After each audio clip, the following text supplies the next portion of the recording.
Bienvenue dans Balance ta vie, le podcast de deux psys pétillantes dans lequel on vous partage nos déséquilibres du moment, nos réflexions et nos actions.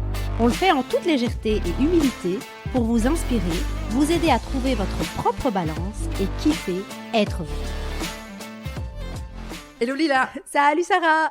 J'ai envie de te parler de ce moment où tes collègues et tes amis te souhaitent de bonnes vacances et où toi, à l'intérieur, tu t'abstiens en fait de répondre que pour toi ce sont des congés, certes, mais vraiment pas des vacances. Ok, parce que tu distingues les deux. Oui, sortir de la routine, boîte à tartines, brosse à dents, embouteillage, boulot, courses, bain, repas, histoire, dodo, oui. Ça fait du bien, Lila. C'est clair, ça a l'air. Ça fait du bien. Mais depuis plusieurs années, en fait, depuis que je suis parent, je considère plus que les vacances, ce sont des moments de repos. Alors qu'en fait, je suis au moment de ma vie où j'en ai le plus besoin. Pour moi, et c'est pour ça que je fais une différence, il s'agit d'une période durant laquelle je ne suis pas dans l'obligation de travailler. Quand tout va bien. Quand tout va bien. Et où je vais pouvoir me consacrer du coup pleinement à la vie de famille. Avec du coup son lot de bons moments, parce qu'il y en a plein, forcément. Je sais que des gens que j'aime.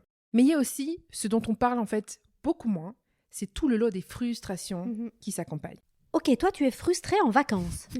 Mais pas en vacances, Lila. Mais en congé. En famille. Pour être honnête, ouais. Franchement, oui. Je suis un peu gênée de le dire, mais c'est vrai. Et c'est d'autant plus vrai qu'il y a vraiment un delta entre le repos que j'attends, qui est nécessaire, même que j'espère, en fait, et puis paf! Même moi, ça m'a fait mal. Mais oui, mais c'est ça, c'est la réalité qui t'a fait mal. J'ai pas l'impression d'être en vacances pour moi, mais en fait de l'être pour eux.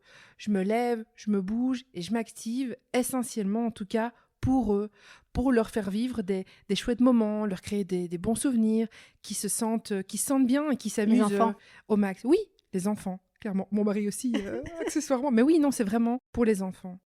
Et ça, c'est censé me procurer du plaisir aussi. Et c'est le cas, en partie en tout cas. Mais ça répond pas à mes envies, à mes besoins à moi. J'entends par là lézarder le matin. Tu sais, ne pas être levé par des cris « Maman !»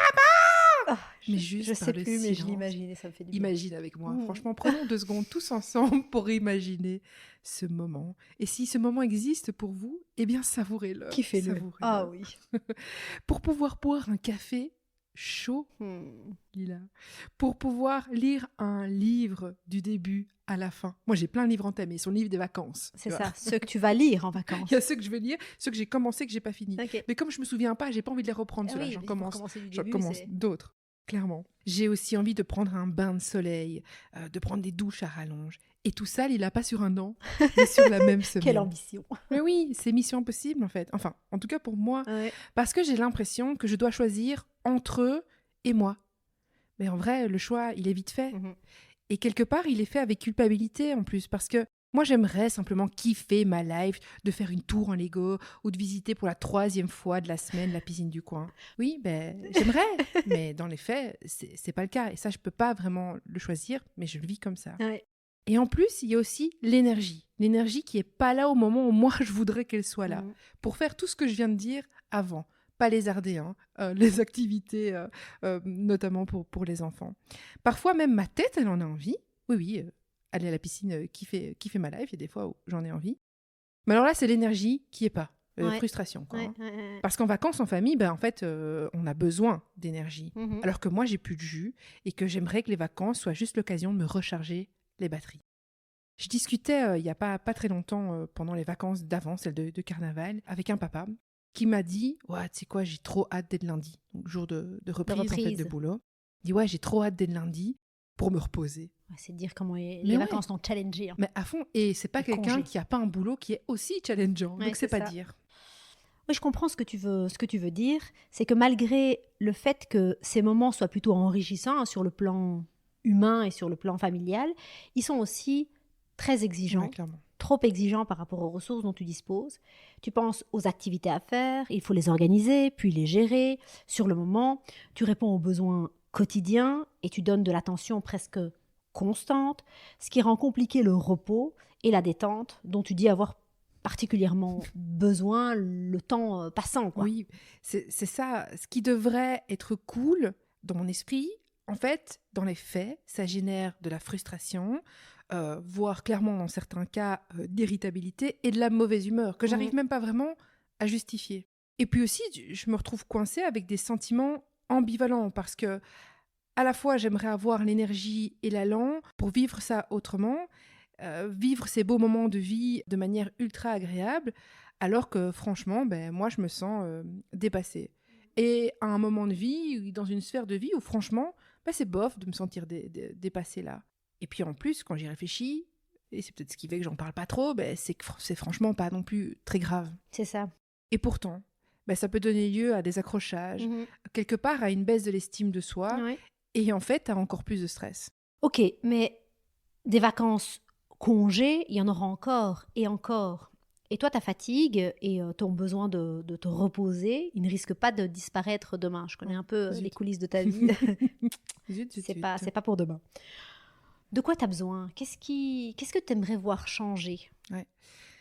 Concrètement, je me demande comment est-ce que je peux faire pour apprécier pleinement ces moments. Qu'est-ce qui fait d'ailleurs que ces moments qui sont appréciables sur le papier, ils ne le sont pas suffisamment dans les faits. Je me dis que c'est probablement parce que je m'écoute pas moi, j'écoute pas mes besoins, que ce soit mes besoins de l'esprit ou mes besoins du corps qui parfois crient au repos.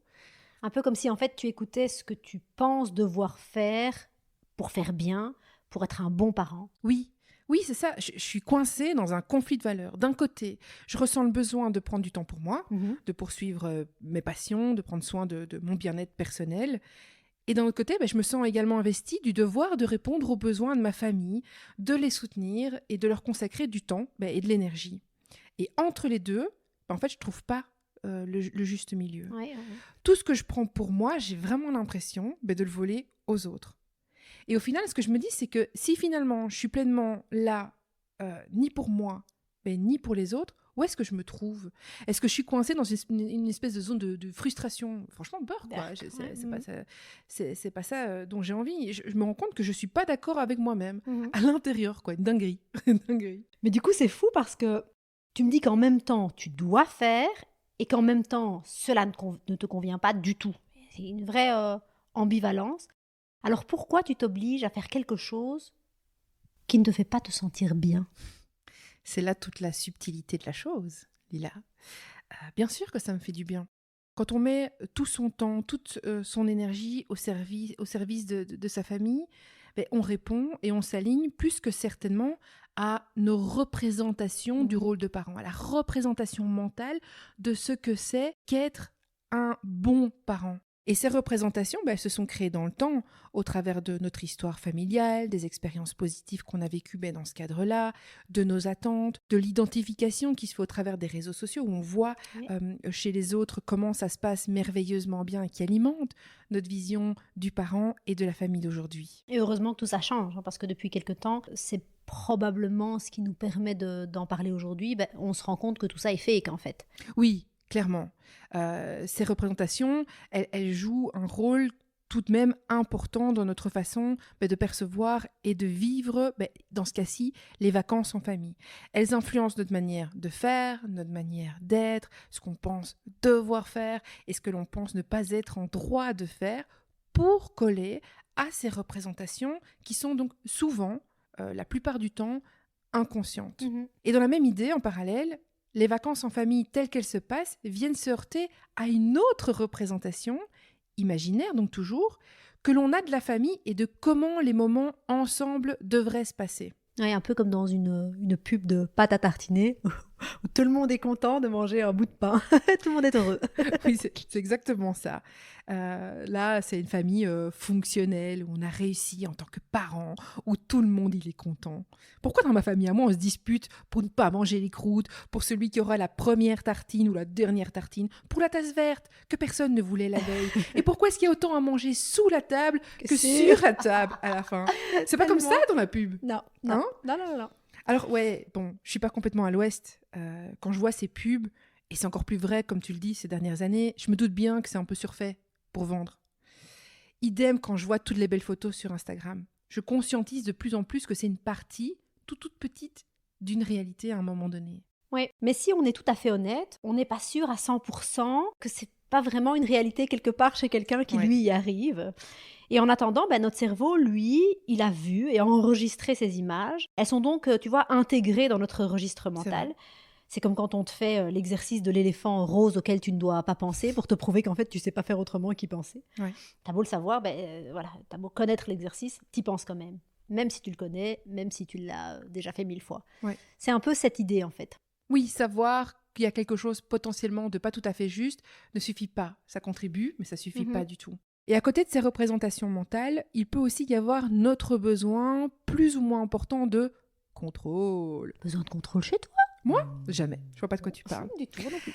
Tu sais, le besoin que les choses, elles se passent comme prévu, comme souhaité, comme planifié, sous-entendu quelque part, pour coller à cet imaginaire inconscient que j'évoquais tout à l'heure, parce qu'on a organisé, planifié, pour coller à cet inconscient, à ces représentations que l'on a. Et les incarner, ouais.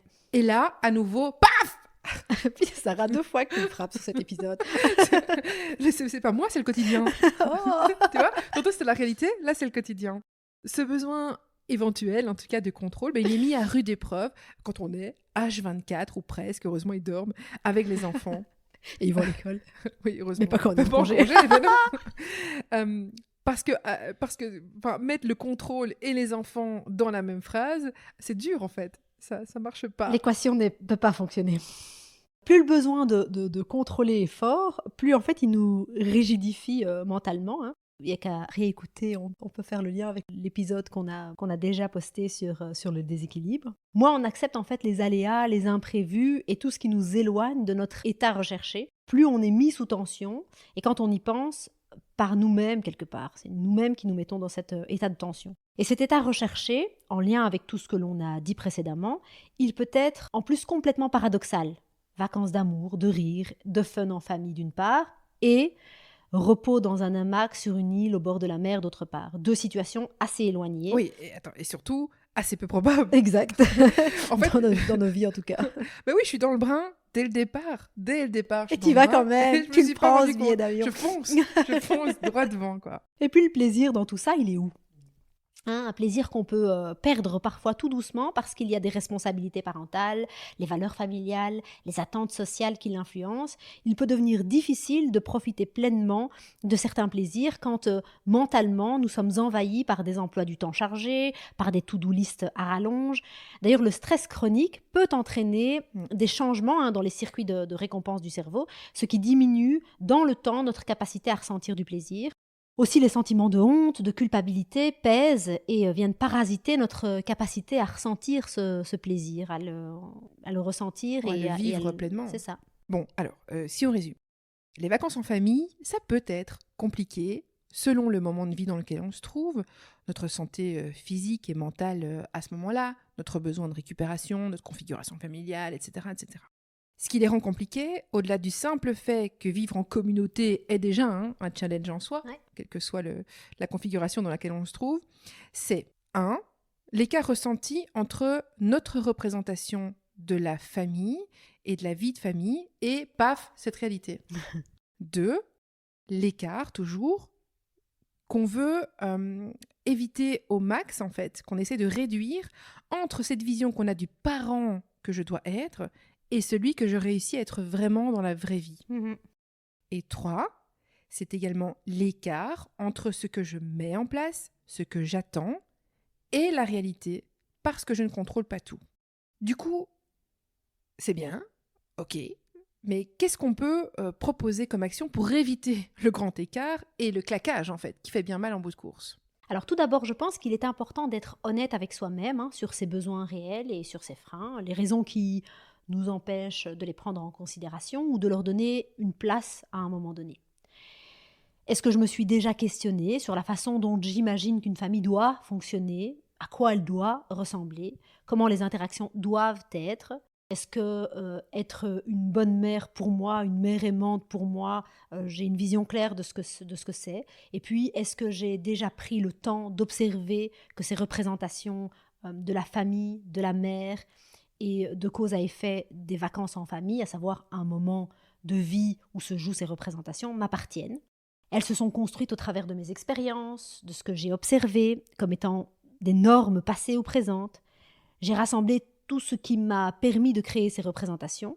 Il ne s'agit donc pas d'une réalité universelle pour tout le monde qui est partagée. Et cette prise de conscience entamée, je peux aller questionner, challenger cette vision avec moi-même déjà, et parfois aussi auprès d'amis proches, de notre partenaire de vie et même de nos enfants. Et on serait surpris d'entendre le résultat. Oui.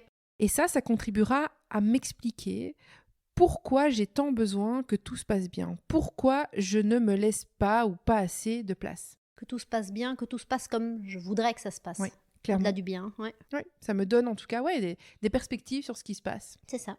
Le fait de mettre en évidence cette vie imaginaire, ces représentations de la famille, du parent idéal, ça nous permet quelque part, tout doucement, de se décaler un peu. Oui. Parce qu'on s'offre plus de place pour oser voir, oser reconnaître et aussi oser dire ses propres limites. Ça nous permet de mieux comprendre ce que nous pouvons réellement faire et ce qui est au-delà de nos capacités, voire en fait au-delà du possible. Évidemment, clairement.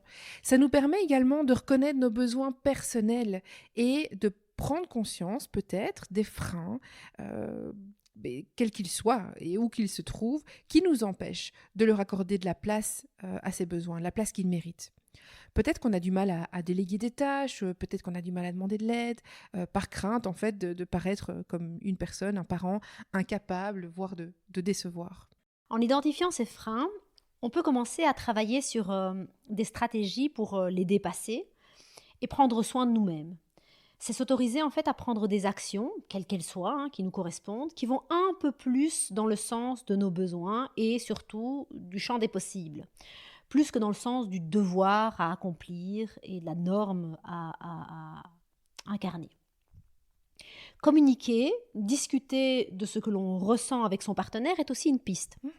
Si on a un partenaire, une famille, des amis proches, des voisins, des personnes dans la même situation que nous, rien que le fait d'en parler nous permet parfois de mieux comprendre ce que l'on vit, car on pose des mots dessus, on structure notre pensée autour de notre vécu et on l'exprime. Ensemble, on peut aussi trouver des solutions créatives pour que tout le monde puisse profiter au mieux de ces moments de repos et de détente. En tout cas, injecter des moments de repos et de détente dans ces congés. On peut même investir toute la famille dans l'organisation de la semaine de congé, avec des moments de famille, des moments de couple et des moments solo. Oui, c'est vrai, ça pourrait même se faire d'une manière qui soit fun. Ludique. J'imagine que chacun, autour de la table, pourrait proposer 2 activités solo, par exemple, mais même les enfants, pourquoi pas, et 2 activités en famille. Et ensuite, sur cette base-là, on prend un peu, j'imagine, tout un tas de post-it, je sais pas moi, de couleurs différentes sur la table, on agence une tentative, une ébauche en tout cas de planning, parce que voilà, je voudrais pas non plus dire qu'il faut tout rigidifier, tout bloquer, mais avoir en tout cas quelque chose qui s'est dessiné.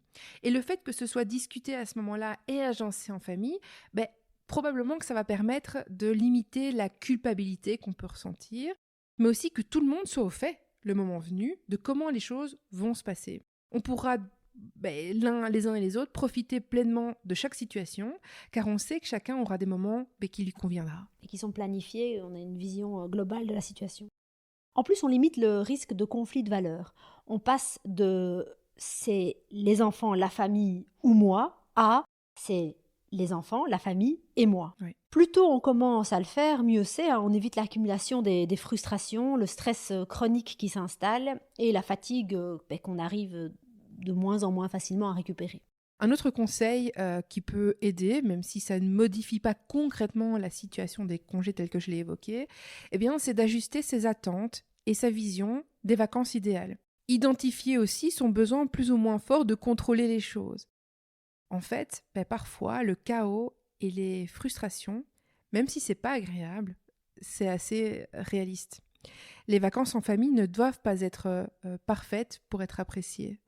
Ça peut même être un peu compliqué, mais parce que c'est assumé, connu, ça peut être moins difficile. On apporte de la légèreté et de la prévisibilité, ce qui fait changer de perception. Oui. Même si tout se déroule pas comme prévu, il y a toujours des moments de joie, des moments de bonheur à savourer ensemble. On peut se fixer aussi là-dessus et apprendre à les mettre en exergue, à les regarder. On peut aussi se rappeler tous les trucs un peu chiants qu'on évite en étant en congé, même si ce n'est pas des vacances, hein, comme je pense au trajet, aux embouteillages, aux collègues désagréables pour ceux qui en ont. Nous, on n'en a pas, Heureusement évidemment. pour nous, on n'en a pas. Les devoirs, enfin voilà, toutes les choses qu'on ne doit pas faire en congé. On peut aussi penser à demander de l'aide. C'est pas Évidemment. évident pour tout le monde. Faire garder les enfants 1 ou plusieurs jours si possible, se faire accompagner en vacances si c'est possible, bien sûr, des grands-parents, parrains, marraines, tata, tonton. Si on en a la possibilité, pourquoi pas? Pourquoi pas, c'est une option. Et puis, j'aimerais ajouter une image qui me tient à cœur, même si j'ai parfois du mal visiblement à me l'appliquer. Je pense qu'elle est vraiment parlante et qu'on peut se la rappeler. C'est celle du message que l'hôtesse de l'air fait passer dans l'avion quand elle fait l'état un peu, tu sais, des prescriptions en cas de problème, si jamais il y a un crash Consigne d'avion. de sécurité. Oui, c'est ça. Ce qu'on adore entendre d'ailleurs quand on décolle en avion. Il n'empêche que à ce moment-là, elle parle du masque à oxygène. Oui. Et elle explique, moi la première fois ça m'a choquée de dingue, elle explique que le masque à oxygène, il faut d'abord se le mettre à soi et puis aux enfants. C'est révélateur que ça t'ait choqué. Hein. Oui, ça m'a choquée parce que je me suis dit, attends, c'est une blague, non, on prend soin de ses enfants avant de prendre soin de soi. Pourtant, le message, il est d'une évidence et d'une logique implacable. Ouais. C'est que pour pouvoir prendre soin de ton enfant dans cette situation-là tout le mois, mais dans la vraie vie c'est pareil, tu dois d'abord prendre soin de toi. Si tu mets le masque à ton enfant et qu'après toi tu meurs parce que tu n'as pas d'oxygène, ou voilà, tu sais de toute façon pas l'aider. Oui, on a tous les images de l'avion. Bon, c'était pas le but. Le but c'est de se dire dans une situation très concrète, la logique qui en découle, elle s'applique dans la vie. Si toi, t'étouffes et que tu ne sais pas respirer, comment est-ce que tu fais pour quelque part prendre soin des autres quand c'est une valeur qui est aussi importante pour toi? Tout à fait. Accorder du temps pour soi est essentiel pour renouveler notre énergie. Alors pour conclure cet épisode, Sarah, on peut rappeler que pendant les vacances en famille, le stress, les responsabilités parentales, elles peuvent diminuer notre capacité à ressentir le plaisir, à le voir, entraîner une baisse de l'estime de soi et accroître notre fatigue. En parler, c'est contribuer à lever un tabou un peu délicat, car on peut penser qu'un bon parent doit simplement prendre du plaisir à être avec ses enfants, à pouvoir passer des moments de congé, de vacances avec eux. Les réseaux sociaux, les photos de famille contribuent à diffuser cette image de la famille tout beau, tout flamme. Et c'est sûr qu'il y a plein de chouettes moments. Mais il y a aussi tout un tas de moments de tension, un peu d'usure à régler la millième dispute de la semaine, et toute l'intendance qui se multiplie sur la journée, sur la période de congé. S'il vous arrive d'être essoufflé, d'être frustré et perdu quelque part entre votre envie d'être en famille et votre besoin de repos, de calme, j'ai envie de dire bienvenue au club, vous l'aurez compris. La base, c'est peut-être d'entendre qu'on n'est pas une horrible personne parce que l'on a besoin de temps pour soi. C'est vrai, je suis pas une horrible personne, Lila. Ne me pose pas cette question, moi. Je vais pas t'aider. Je rigole. Je suis pas une horrible personne parce que j'ai besoin de temps pour moi. Certainement pas. Et parce qu'en fait, c'est clairement audible. La suite, c'est aussi de pouvoir communiquer là-dessus de manière la plus ouverte possible, avec sa famille, avec ses amis, mais probablement avec sa famille d'abord. En commençant à le faire, à en parler, à le dire tout, à reconnaître cette situation comme étant acceptable, que ça arrive et on n'est pas des monstres pour ça. Quelque part, je pense que ça permet aussi à nos enfants, qui sont peut-être les parents de demain, de trouver ça aussi normal, tu vois, en ajustant quelque part nos attentes et en trouvant un équilibre entre nos besoins personnels et familiaux, on peut mieux profiter des moments en famille. En tout cas, c'est l'espoir et c'est un peu l'objectif que je me donne. On limite les frustrations de part et d'autre. J'ai dit on limite, j'ai pas dit qu'on était des magiciens, on s'entend. Et de toute façon, d'ici dans mon cas, quelques années, il va falloir pleurer pour qu'il veuille passer un moment avec nous. Qu'il vienne avec toi en vacances. Mais ça fera l'objet d'un autre épisode. On pleurera après. Allez, sur ce, à bientôt. À bientôt, Sarah. Salut. Salut. Merci d'avoir écouté cet épisode. On a à cœur qu'il vous ait inspiré. Si c'est le cas, pensez à le partager autour de vous, à déposer vos étoiles et à vous abonner pour ne rien manquer. On se retrouve la semaine prochaine avec un nouvel épisode et d'ici là, sur Instagram et YouTube. À bientôt!